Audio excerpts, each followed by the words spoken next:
people aren't always supportive. Like my best friends didn't watch my videos, and that sucked. Understand the platforms you're uploading to so that you're not wasting your time. Figure out who you are. People can only watch so much YouTube at once. So why are they going to choose you over another YouTuber who's doing similar content to you? I love movies, and the best way to actually succeed in content creation is to do something that you love and that you're passionate about. And if I'm not mistaken, I've got over 650 episodes on television. And so in many ways, like I wouldn't be the person I am today without being able to be creative.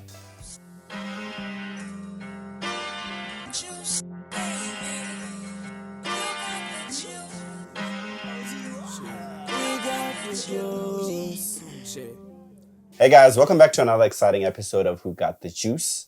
And today we're joined by a filmmaker, a voiceover artist, a digital content creator, somebody that's really creative. And yeah, he goes by the name of Caleb Janssens. Don't hype me up too much, man. Yo, I appreciate that. Thank you. How you doing, Caleb? Yo, I'm good, man. I'm excited. I've been wanting to be on this podcast for like the last 4 months. So I'm chuffed. I'm very happy. I mean, I can give a little bit of an introduction, but I would like for you to introduce yourself. How would you introduce yourself? Okay, I think you did a good job. Like, I think you can look at 3 primary things, which is, the voice acting, movie making, and then content creation. Those are definitely my 3 fields where I think those are like my bread and butter. I've entered a new phase of my life where I'm trying to learn as much as possible. Oh, awesome. Because I want to be a sponge, continue learning. And I think in many ways, like the more you learn, the more humble you get because you realize how much you actually don't know. So I've been enjoying that process. Like I feel like I'm getting knocked down all the time, but I'm enjoying the building process and learning new steps. I'm enjoying that, yeah. I'm very curious as to what you're learning. But okay, to add to the list, he's not only a voiceover artist, filmmaker, digital content creator, he is also a student of life. There we go. I like that one. There we go. Okay. The first question that I'd like to ask is, how did you get into filmmaking and why filmmaking? Okay, Flip. I remember, now originally I wanted to be an on-screen actor. That was my dream growing up. And so I studied it and I never found my way into it. And in fact, more of the gigs I got was on stage, which I ended up enjoying a lot because you get that interaction with the crowd. And long story short, in many ways, movie making, filmmaking, especially documentary filmmaking, it found me. And I think that was a massive way in which God just put me in a space where that could happen. Because I wasn't looking for it at all. I literally got a phone call from a number I didn't know. And they were like, hey, we're looking for a cinematographer. Someone recommended you. Do you want the job? And to this day, like I don't understand why I was recommended or how I was recommended or who recommended me, but it led me to spending 2020 when everyone was in lockdown. I was out, northern Southern Africa, filming documentaries on rhino, filming documentaries on African black eagles. And so like it really was nothing that I set out to pursue, but God just opened up a massive door for me and I loved it. And I'm continuing to make my own wildlife documentaries on the side. I'm busy working on one at the moment, while also trying to manage YouTube and voice acting and everything like that. So like, it found me, and I didn't realize how much I loved it until I was in the middle of it. Oh, awesome! That is great, man. That is great. Actually, I think I actually do relate to that because the way I got into filmmaking is because I wanted to shoot my own music videos, and then nobody could do it, and then so I ended up here. I understand that you are a digital content creator. YouTube is your main? Yes. Okay. How did you start content creation? And another question that I have, which I also do relate to, I think somebody in the audience does, is from starting. I mean, it's very difficult to start. I'll procrastinate. I'll think of a million reasons never to start. Oh my gosh, what are people going to say? Oh my gosh, is this good? Oh no, I don't like this. I suck. I shouldn't do this. How did you actually start? And if you faced that kind of like a situation, how did you overcome it? So I think everyone actually, especially like our generation, wants to be a YouTube star. Like we watch YouTube, we look up to these YouTubers and we go, I want to do that one day. But what really stood out to me is I have a friend, Daniel Ashton Chappé de Leonville. He goes by Dan Chappie. I like to say his whole name. Okay. But he's a YouTuber as well. His name is Happy Chappie. And I always looked up to him as like this amazing editor. And he would make YouTube videos on the side. And I was like, you know what, if I ever want to be as good as him, I need to be editing as much as him. And so he would be editing during his day job and then go home and edit YouTube videos. So I actually only started YouTube as a way to get as good as he was because I really looked up to him. And it kind of just turned into its own thing that I genuinely loved. Like it no longer just became an editing exercise. It became, wow, I actually really enjoy this content creation journey. I want to see how far it can go. And that's how I started doing movie reviews because I love movies. And the best way to actually succeed in content creation is to do something that you love and that you're passionate about. I think the biggest hurdle that content creators have to face is figuring out what you're going to do. Because when you are trying to figure out what you're doing, it almost becomes a job if you don't enjoy it. And so you have to find something you're passionate about and then pursue that. It's the same with anything in life. If you aren't passionate about it, if you don't love it, it's work. And the thing about content creation is there isn't always a financial incentive. So you have to love what you're doing because you're not getting paid for it. And so like you can say the same thing with your podcast. Like, Yes. You have to do it because you love it. And I love movies. I love making movies. I love talking about movies. And that's why it was easy for me to continue making YouTube videos and movie reviews.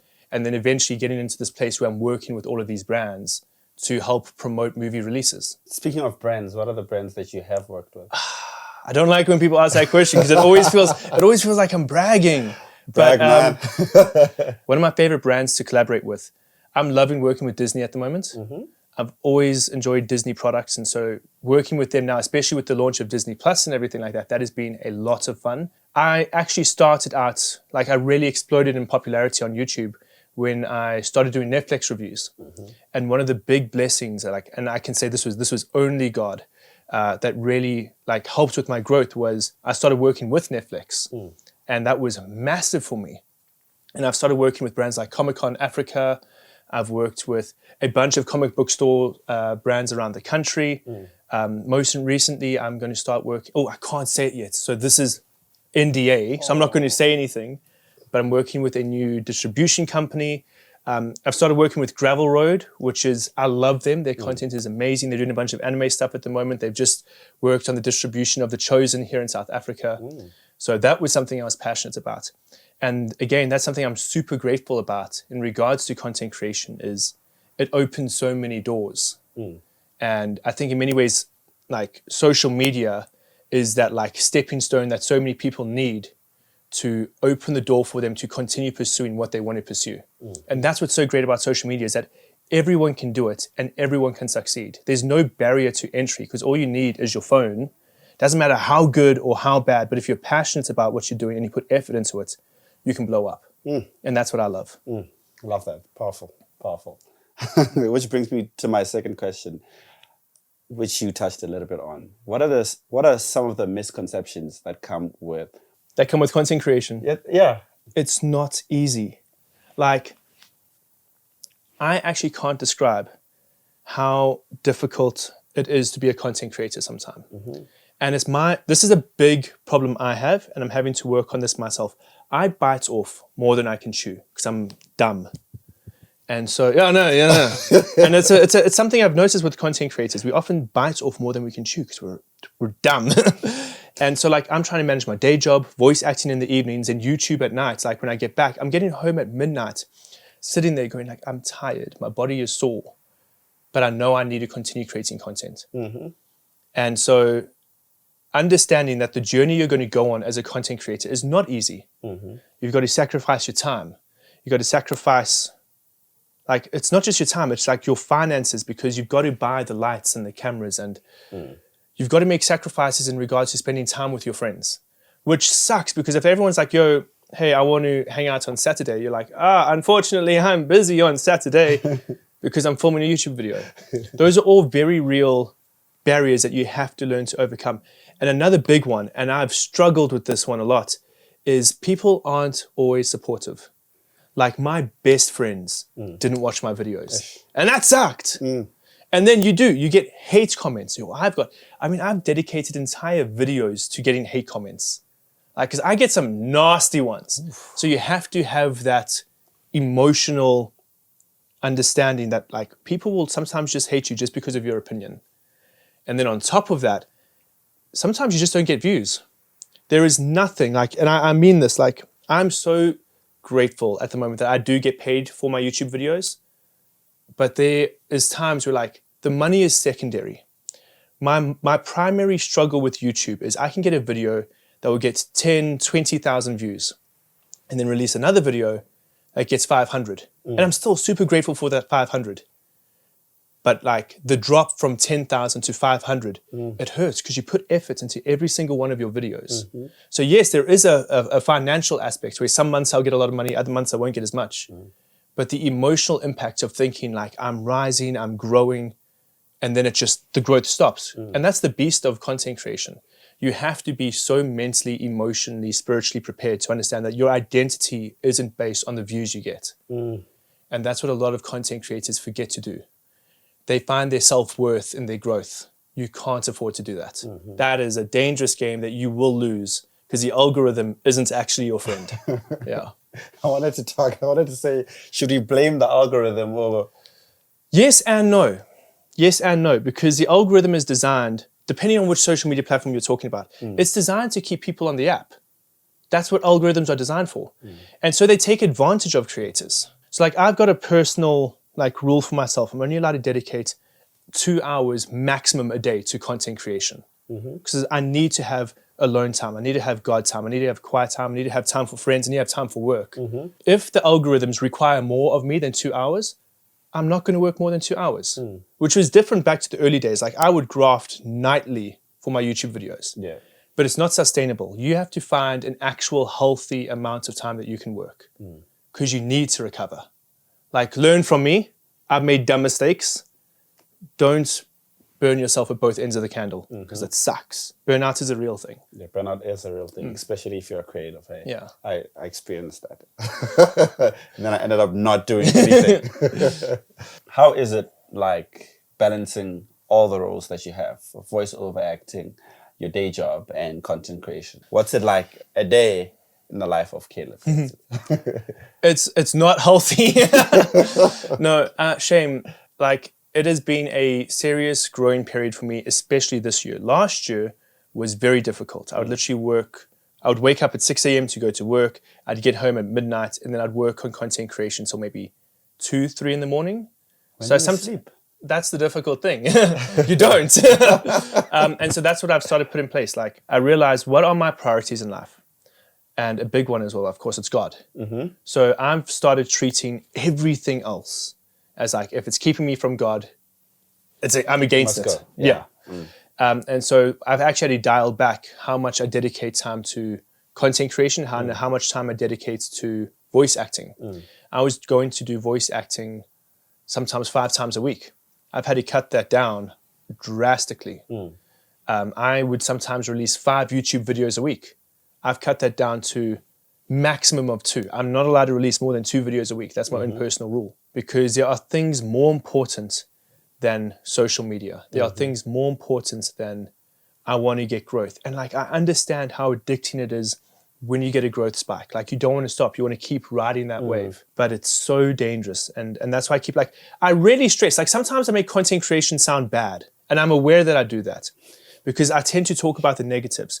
But I have seen so many people, like so many of my close friends, fall apart because their content creation journey doesn't go the way they were hoping.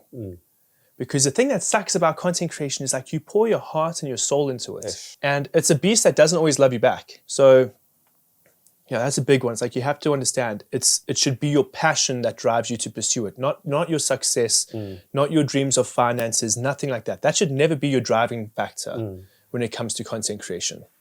Or anything in life, actually. Yeah, true. It should come from, are you passionate about it? Is it filling up your creative buckets? And are you enjoying it? Awesome, man. I like that you say that because I was watching a podcast,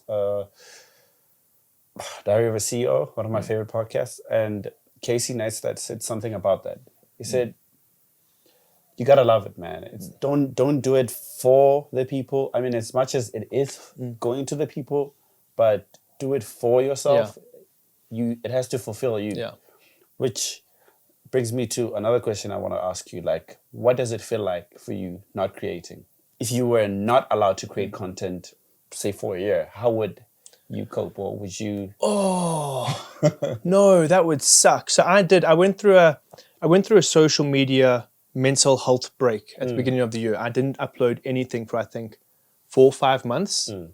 And it was difficult because I realized like it's a massive passion of mine. I love doing it. And I think many people feel this way. Like as a creator, you want to be creative. Yes. Like it's a drive within inside you. Like it's like taking an athlete off a field. Like if you're a rugby player, you want to play rugby. If you're a creator, you want to create. It's in our DNA. And it sucked. Like I was like, I'm going to give myself a proper mental health break from beginning of the year till July. And eventually I was sitting there like, I've healed enough. I want to keep creating content. But I think it's very important that like you just keep yourself in check. Because as I said, like there is a drive and a passion within all of us to create content, but you have to keep it in check. Yeah. What advice would you have for yourself or somebody else that's just starting out digital content creation, and maybe they don't know where to start, how to start, what to do, and do you have a little bit of a roadmap that they could follow, or advice that you could have for your younger self or somebody starting out? I'm going to look right into camera because I'm speaking to you. No, I think the biggest advice I'd have for a lot of people is just start. Too many people sit there for months and months and months. I mean, I know some people have been talking about starting a YouTube channel for years, but they never action it. It's very important that you actually just start. And when you start, look after yourself mentally, look after yourself psychologically, look after yourself spiritually, emotionally, but just start. Too many people go, I don't have the right equipment. I mean, I've got so much nice equipment now. But when I started on my phone. That's your phone. That's my phone. I started on my phone. I was filming movie reviews without any lighting, except for my bedroom light, and a cell phone. I look back at my content, I'm like, huh. But I got my first 600 subscribers that way. That's not shabby. So just start, but mentally and emotionally prepare yourself for an uphill battle, because it's always difficult to start. Now, this stat is my favorite stat, but it might be out of date. I think the margins are a little bit bigger now. But when I started YouTube, only 1% of creators ever made it over 100 subscribers. And of that 1%, only 1% of that 1% made it to their first 1,000 subscribers, which is difficult and it's hard. So I think it's moved up since then. I don't think it's 1. I think the number's a little bit higher. But just understand those are your odds going in. So mentally prepare yourself for that, because it can get very difficult when you don't succeed the way you're hoping that you're going to succeed. Do you have any advice or any tricks or ideas in terms of like building an audience? Because we can start. The first advice you give us is just start. But how do I've started my YouTube channel. It's been 6 months now, but I'm not growing. There's no movement. And it must suck creating content, maybe even every single day, but there is no progression. What advice, tricks, or techniques one could use to build an audience? I'm going to give 2 answers. The first one is easy and everyone can do it. The second one is harder because it requires introspection. The first one is understand the platform that you're uploading to.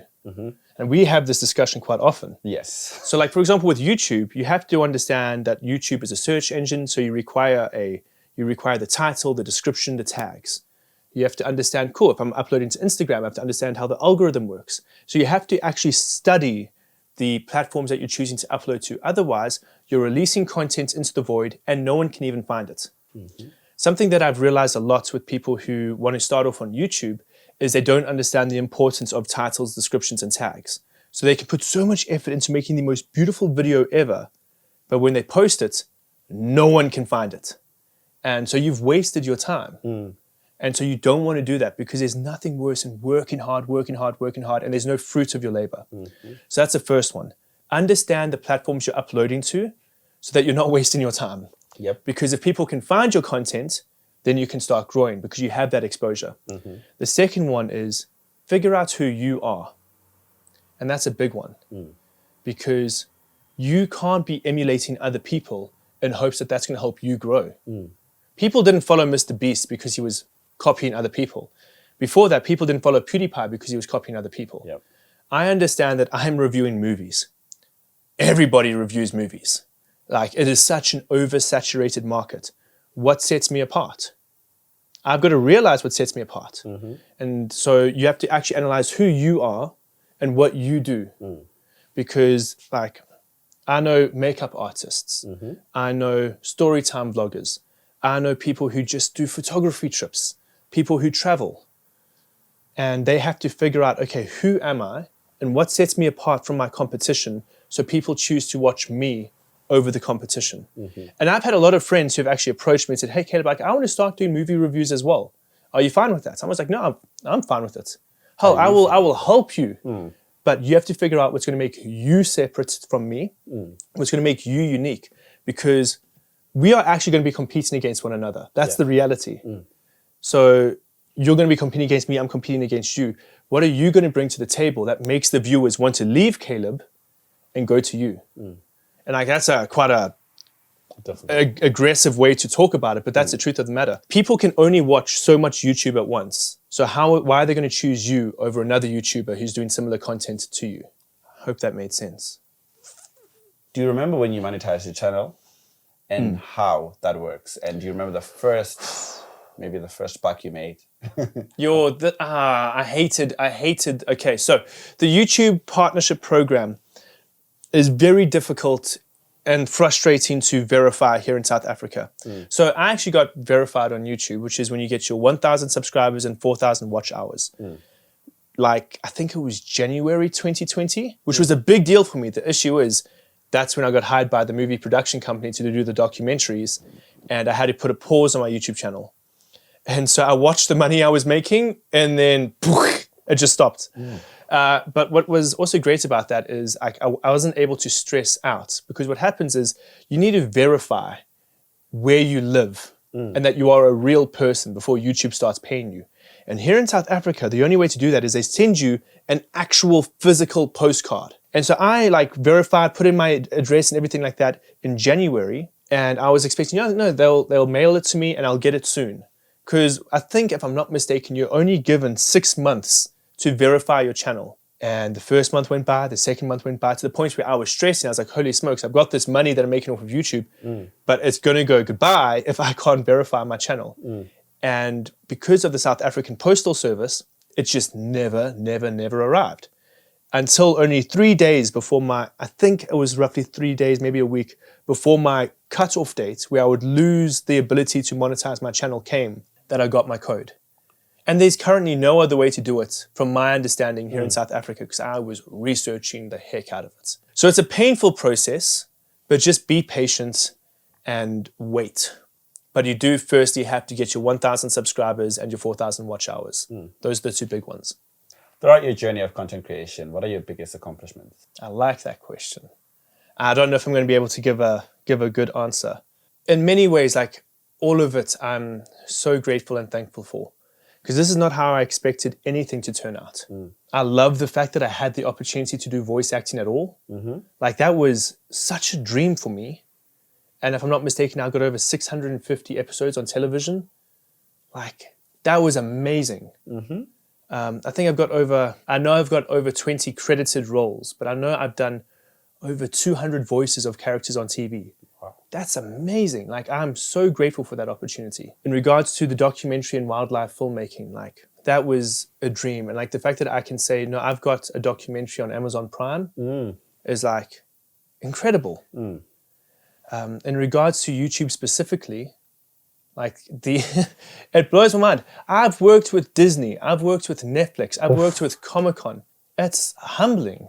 Like, I love the fact that I can sit here and say that, because these are brands that I genuinely love before I started working with them. And I've been exposed to brand new brands like that I wouldn't have known of beforehand. Like, there's a brand that I love working with. It's Solar Pop, and they do board games. And it's grown my love of board games exponentially. And so in many ways, like I wouldn't be the person I am today without being able to be creative. But I have found such a new love for creativity this year, understanding that we are only given the ability to create because we were made by a creator is such a stupidly humbling realization. And everything we do can be used as worship towards God.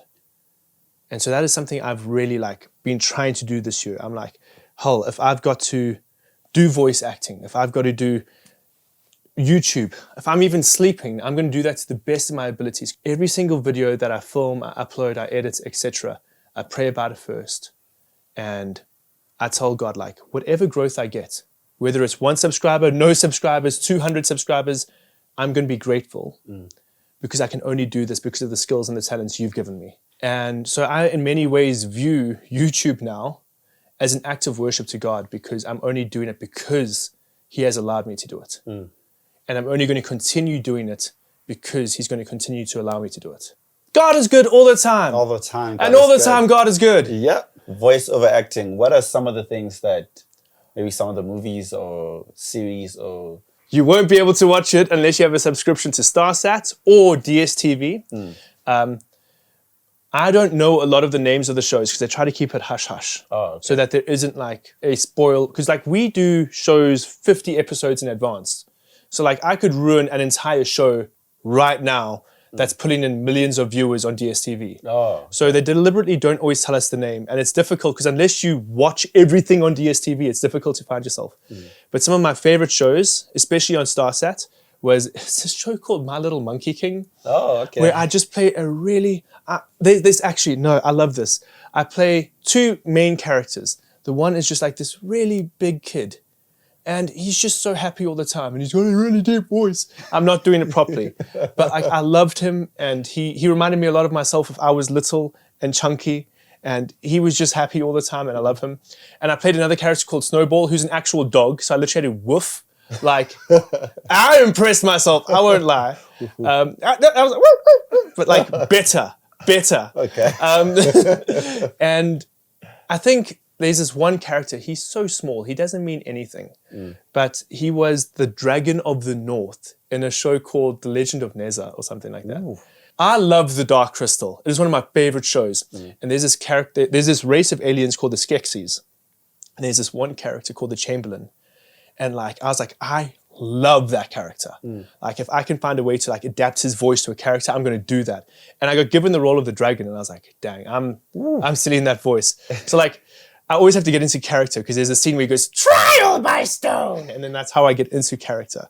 But like whenever I'm that character specifically, every single other voice actor in studio hates it because I bleed through everybody's recording because I can't do it quietly because I love it. And I scream so loud. So yeah, that's just, I don't even remember what your question was. I'm just talking about voice acting right now because I love it. It's great that we get to create. I mean, like you said earlier, we are created by a creator, so we should create, and that's a way of worship to him. I really love that so much, man. And subscribe to Who Got the Juice. Woo! But anyways, thank you for allowing us into your space. Thank you for having me on. Thank you, man. Yeah, I love this man. I love him so much.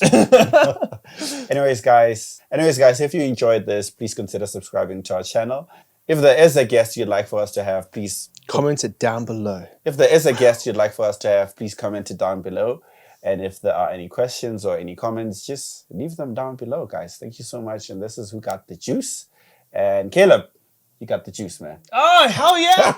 Woo! Woo! I'm gonna dab. Ooh! Ah!